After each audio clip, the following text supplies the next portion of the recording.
Hello. I actually encourage you to pause and try it out yourself so you don't fall into the same local minimum.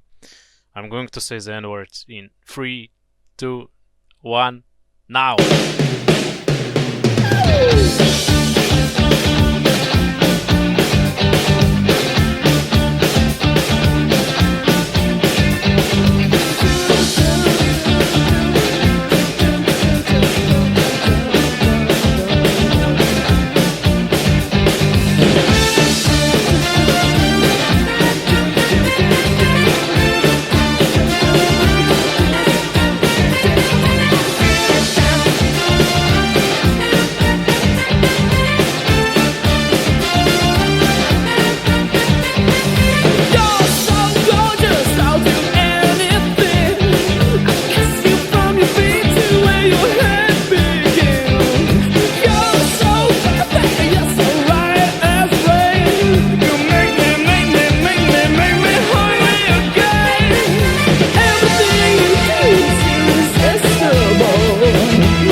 Welcome everyone. So this challenge is like 5 years old and it's by Punchster2. And recently I remembered about it and decided to give it another try because I believe previously there weren't basically any progress on it and some other people joined me, so we've made quite a lot of progress and I'd like to document it. Spoiler alert, we're still not there, like the flying machine, the full cycle one, is not completed, but yeah, let's go over the progress at least. So first let's look at the block palette. Basically I used whatever this is, cyan terracotta as like basically any solid block. Then I used glass where we don't need a solid block but need some block. I used orange terracotta, I guess, as just to highlight an observer that you need to trigger so flying machine would move. Then I have a diamond block that's basically the goal of the structure. You will see it in like some pushers and pullers. And then I also have this, what is it?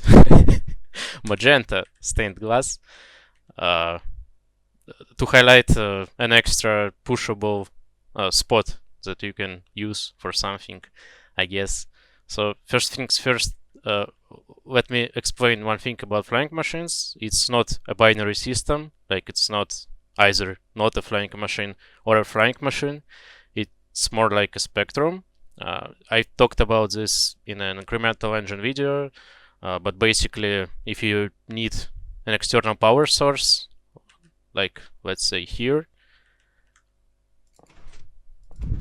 then it's a manual activation flying machine. Then we have a manual update flying machine. It's a type of flying machine that would also increment, but it needs just some block update. Then we have semi-automatic flying machines. That's same thing as manual update, but like the thing that creates update is on the flying machine, like for example a fence gate or a trapdoor. And then we have full cycle engines. So goal of this challenge is to get as close as possible to the full cycle engine, ideally to get the full cycle engine, but so far we've only made manual update engine. So yeah, first things first, piston worms, oldest flying machine in existence. It can be moved in any cardinal direction, like upwards, I guess not upwards. It can be made two ways. It can't go diagonal or four ways, but yeah, as I said, any cardinal direction. So the thing that was easy to make is an upwards manual update flying machine, and you can easily turn it into a random tick powered flying machine. For it to move one block upwards, it needs 2 updates to this observer with 4 game ticks between them. And yeah, so if lightning strikes this observer and 4 game ticks later random tick strikes this fire block, it would increment 1 block upwards. Obviously a really slow process, but I also added an armor stand to attract more lightnings.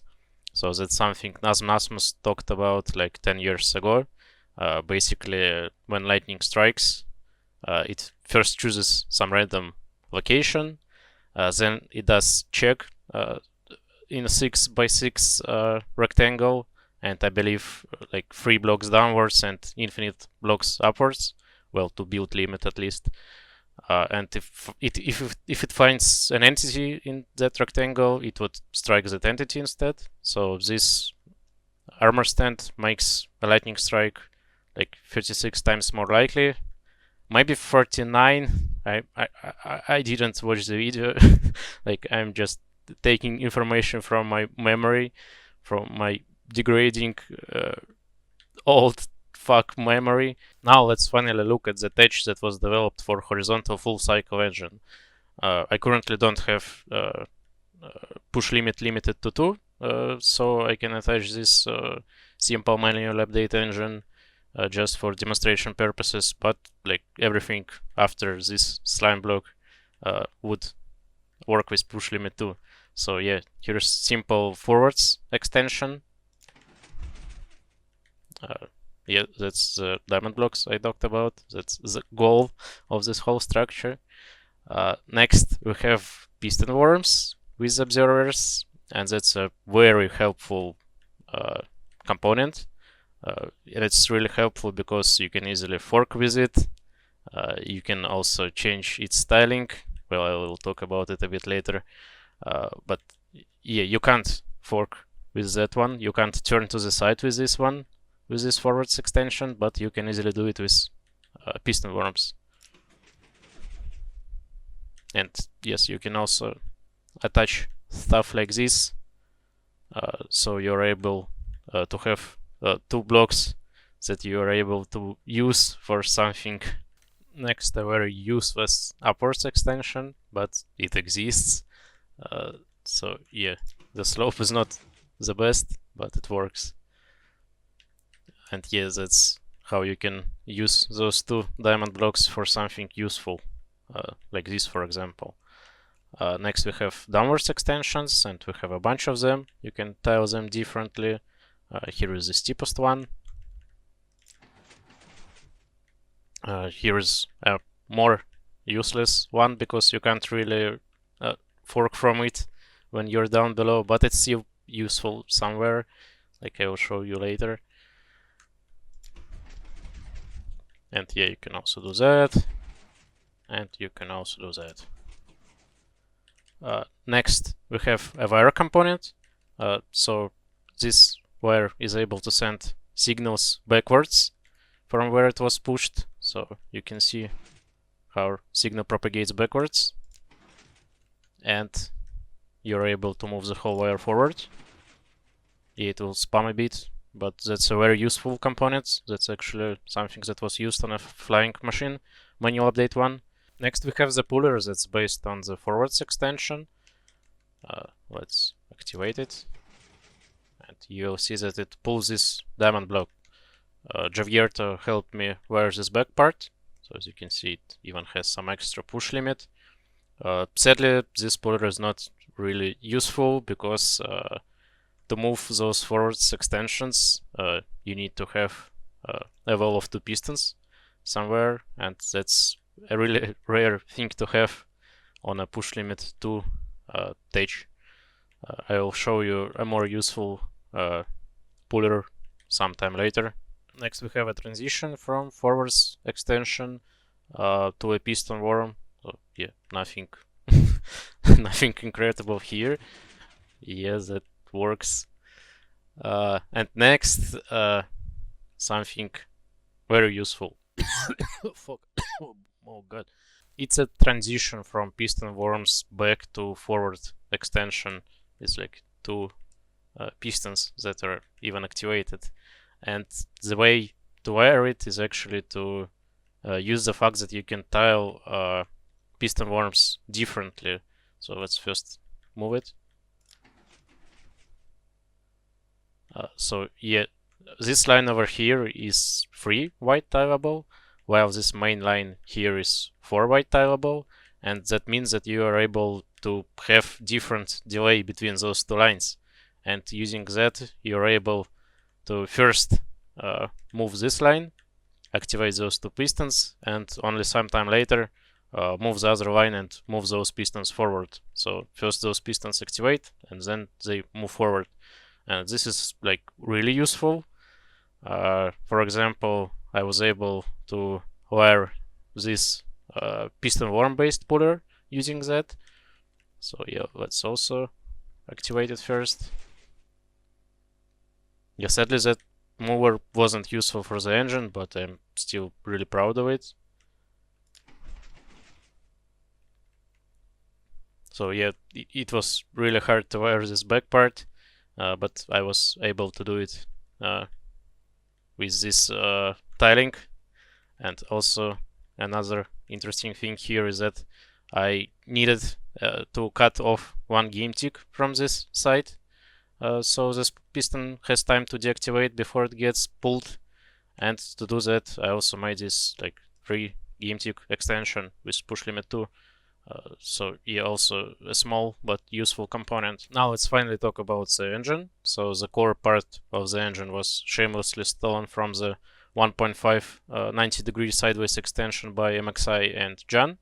So this magic sticky piston with a redstone block is able to move this whole structure forwards.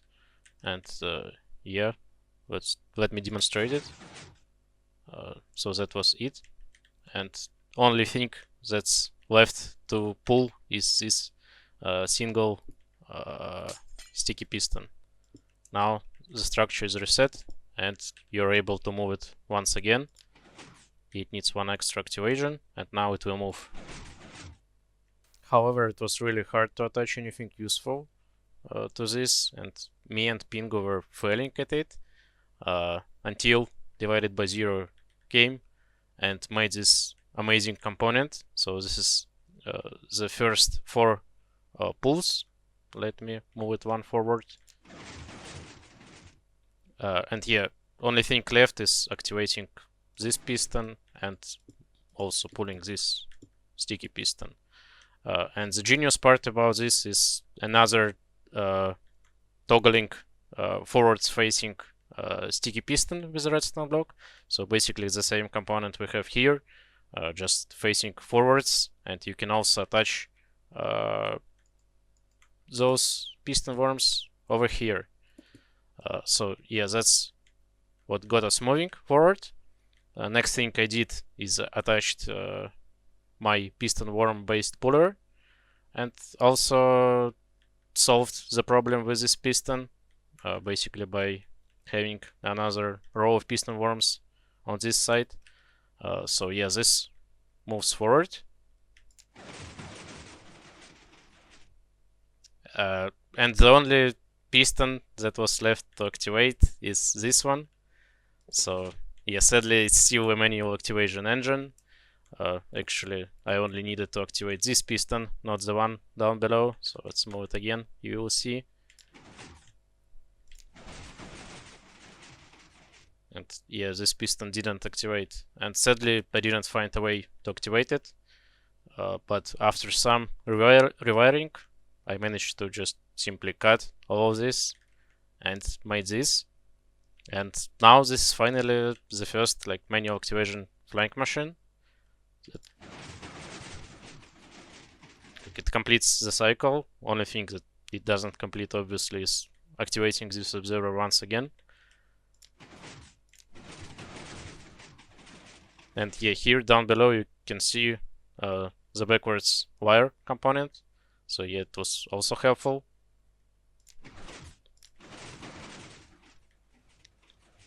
Next, Divided by Zero compacted the engine. However, now it needs 3 updates to move one block, unlike 2 updates for this one. So let me demonstrate it. And yeah, sadly you need to also update this sticky piston. Like we tried around and didn't manage to find a way to activate it with the right timing, but yep.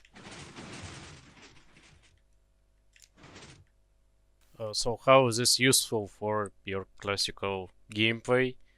And yeah, I was struggling to find uses for it. First of all, it's really fun to develop this stage. Like, it's unlike anything else.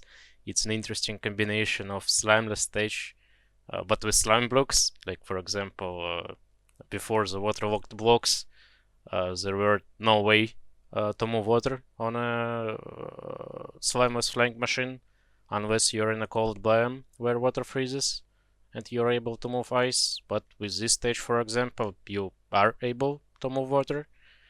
Yeah, second reason is on some bucket and spigot servers, like on some anarchy servers, people sometimes restrict flying machines by limiting amount of blocks pistons can move.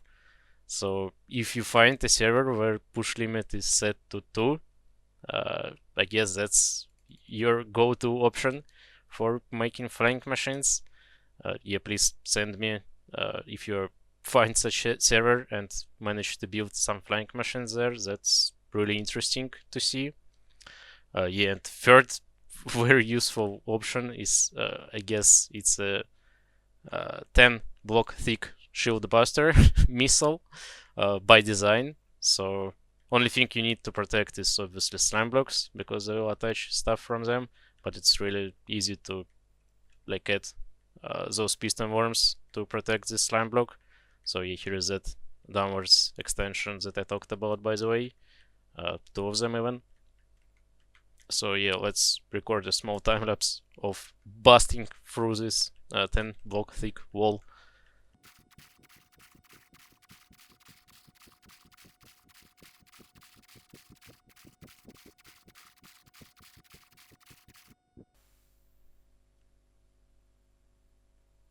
Yeah, that's something.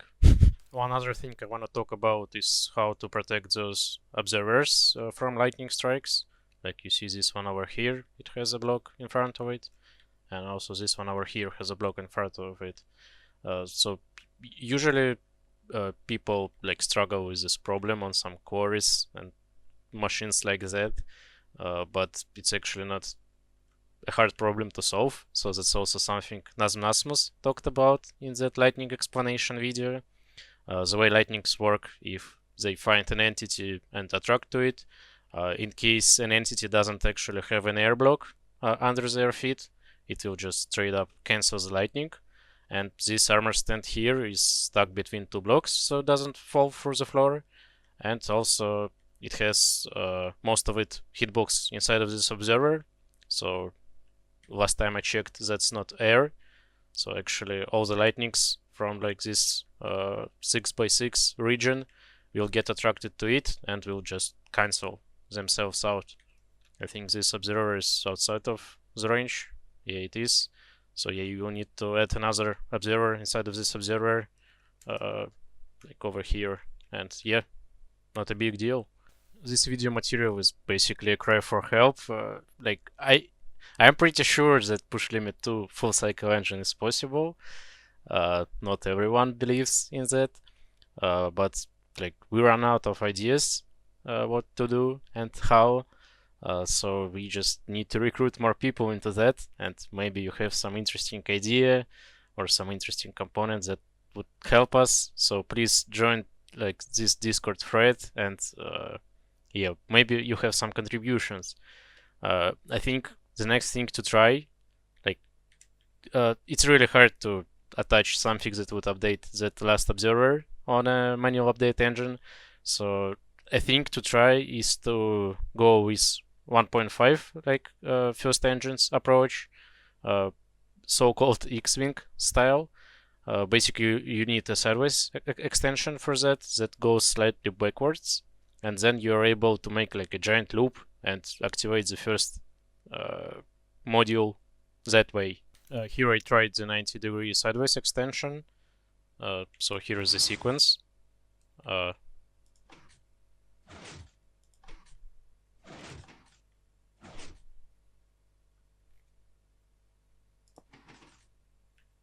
Yeah, here is the sequence is complete.